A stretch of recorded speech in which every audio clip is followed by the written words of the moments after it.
네, 안녕하십니까. 이혜훈 장관 후보자에게 가장 최근까지 피해를 입은 피해자 손주아입니다.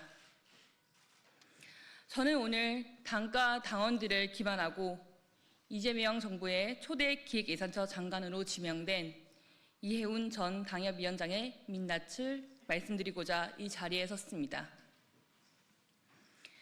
이혜훈 장관 후보자는 전직 삼선 의원이자 당협위원장이라는 힘을 이용하여 지역구 당원들을 갈라치기 함과 동시에 지역구 시구 의원들에게는 갑과 을의 관계로서 본인에게 충성하도록 길들이는 등 당협위원장의 권한을 사유하에 조직을 통제의 대상으로 만들었습니다. 최근 뉴스에 나온 이혜훈 장관 후보자의 과거 보좌진 갑질 사건들을 보며 제가 당했던 사건들을 떠올리게 되었습니다. 우리 중구 성동구 을 지역은 이혜훈 전 당협위원장에게 1년 반이라는 시간 동안 철저하게 가스라이팅을 당해오다가 결국 버림받았고, 그 기간 중 저는 임신 상태에서 괴롭힘을 여러 차례 당해왔습니다.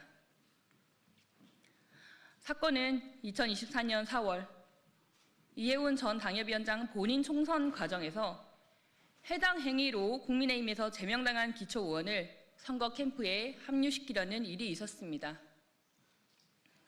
제명당한 이 기초의원은 민주당과 야합해 제명을 당했던 인물입니다. 저 포함 구의원 3명은 해당 과정에서 당과 후보에게 분명한 부담이 된다고 판단돼 문제를 제기하였습니다. 그런데 그 일이 있은 후부터 오히려 총선 운동 과정과 이후 당협 활동에서 배제를 시키며 당협 내 갈라치기를 시작하였습니다. 총선 이후 이혜훈 당협위원장은 낙선의 핑계를 해당 구의원 3명에게 탓하였고, 2025년 2월에는 사람을 매수하여 허위 사실로 윤리위원회 제소가 이루어지도록 하였습니다.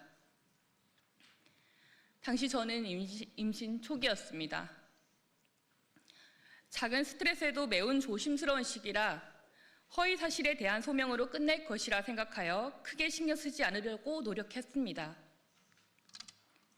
그런데 윤리위원회에 제소된 저 포함 당사자들은 증거와 증인까지 사실관계를 충분히 소명했음에도 불구하고 2개월 당원권 정지라는 중징계가 내려졌습니다. 너무 힘들었습니다. 열심히 지역과 당을 위해 일해온 저에게 힘으로 거짓 증인까지 내세운 당협위원장의 괴롭힘을 겪으면서도 당시 저는 제 아기를 지키기 위해 더 이상 그 무엇도 하질 못했습니다. 그렇게 이혜훈 전 당협위원장은 당협위원장이란 힘을 이용하여 허위 증인까지 하게 하고 우리 국민의힘 중앙당까지 기만하며 힘을 가시하는 행동을 보여주었습니다. 저는 공정한 징계라기보다 경고였고 본보기였으며 조직을 길들이기 위한 수단이었다고 생각을 합니다. 이혜훈 전 당협위원장에게 기만당한 주요 당직자분들께서도 이번 일로 인해 이혜훈 전 당협위원장의 실체를 아시게 되었으리라고 생각합니다. 하지만 이게 끝이 아니었습니다. 최근 기사에도 난 사안으로 성희롱 발언으로 솜방망이 징계를 당한 의원 사건이 있었습니다. 중구 의회 내 동료 여성 의원에게 아버지 뻘인 사람과 사귀는 사이다, 중구 여자와 술을 마시면 술맛이 떨어진다라는 등 2차례의 성희롱, 여성 비하 발언을 한 전력이 있는 지역구 의원을 자신에게 매우 잘하고 있다는 이유만으로 징계는커녕 의회 의장에게 징계에 대한 사안을 봐달라는 취지로 감사하며 자신의 정치적 채찍꾼으로 두었습니다. 참고로 이혜훈 전 당협위원장은 삼선 여성 국회의원이자 한국여성의정 상임대표를 자임해온 인물입니다.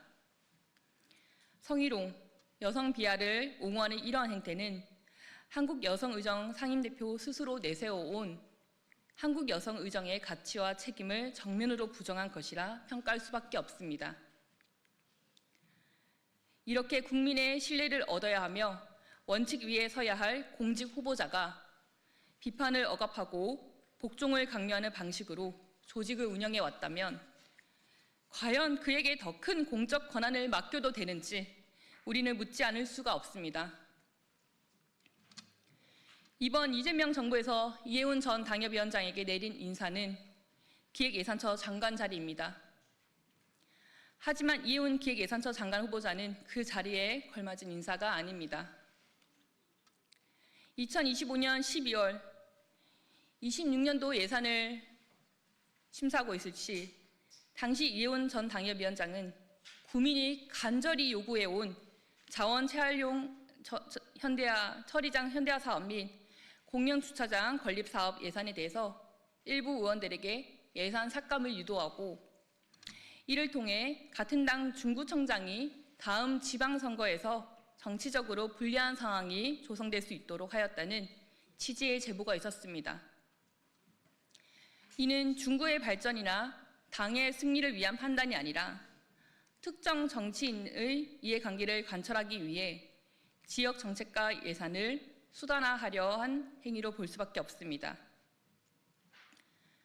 주민의 삶과 직결된 정책 예산을 정치적 유불리 계산의 도구로 삼는 것은 지역 정치를 심각하게 왜곡하는 행태이며 결코 정당 정치의 범주 안에서 용납될 수 없는 일입니다.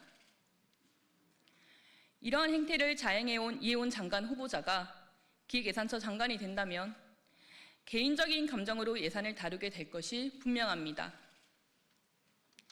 지금까지 제가 제기한 사건들은 개인적인 감정이나 정치적 유불리를 따진 주장이 아닙니다. 이는 지역 정치 현장에서 확인된 구체적인 사례들을 통해 드러난 권한의 사유화와 정당 민주주의의 훼손, 그리고 당원과 주민의 뜻을 배제한 정치 운영에 대한 문제 제기입니다. 정당에 속해 정치를 하면서 당파성에 매몰돼 사안의 본질과 국가 공동체가 처한 위기의 실체를 놓쳤음을 오늘 솔직하게 고백한다라고 말한 이해운 장관 후보자에게 되묻고 싶습니다. 후보자님, 혹시 장관이란 자리에 매몰돼 본인이 과거에 일으킨 행동들에 대해서 국민 앞에 부끄럽진 않은지요? 그리고 본인이 자질 부족을 놓쳤다는 것을 모르시는지요? 기획예산처 장관은 특정 개인의 권력을 유지하기 위한 자리가 아니라 국민들을 위해 원칙과 책임 위에서 공공의 가치를 실현하여야 합니다. 저는 이러한 문제들에 대해서 이해운 장관 후보자가 국민 앞에 분명하고 책임 있는 설명을 해야 한다고 생각하며 더 큰 공적 권한을 맡기기 전에 이 같은 행태들이 과연 용납될 수 있는지 모두가 엄중히 판단해야 할 때라고 생각합니다. 경청해 주셔서 감사합니다.